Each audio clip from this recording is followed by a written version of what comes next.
So before I answer this question, I want to give a quick shout out to Momo's Cafe in Vallejo, California for hooking me up with this hat and the amazing food over the weekend. So here's the deal. If you plan early, you can get away with a couple majors, a couple minors at the same time. So you'll graduate at the same time. If you try to do it all at the last minute and try to fit in extra classes, then that changes things. You could end up in school a little bit longer, but ultimately, as long as you finish, do whatever it takes to get those degrees done. Only a university can give you a minor. If you're thinking about 2 or 3 majors, that kind of stuff, and you're at the community college, then you just call them another major.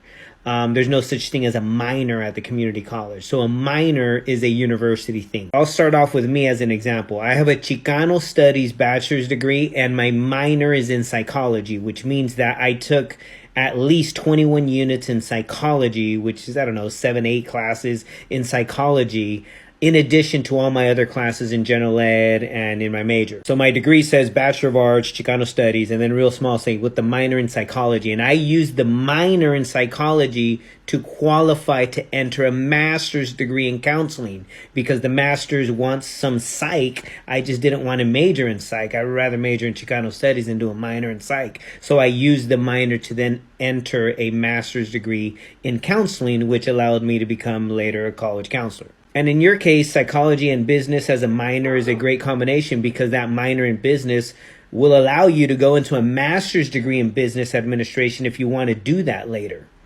So when you're at the university or say you're at the community college and you're planning on transferring to the university, pull up the university catalog, look up minors. In your case, it's probably going to point you to the business department at your university to look at the minor requirements. Once you look at those requirements, you may have to talk to one of your advisors to officially declare the minor.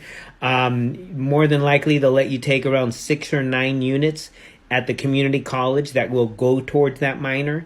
At the end of the day, you have to have at least 21 units in most cases to have that minor. So as long as you have your bachelor's and you're working towards your bachelor's in psychology and you're picking up those extra units for the minor in business, then your degree will say this. It'll say bachelor's in psychology with a minor in business administration. Make sure you talk to your advisor because there may be some classes in that minor that you can double count for general education or for another major.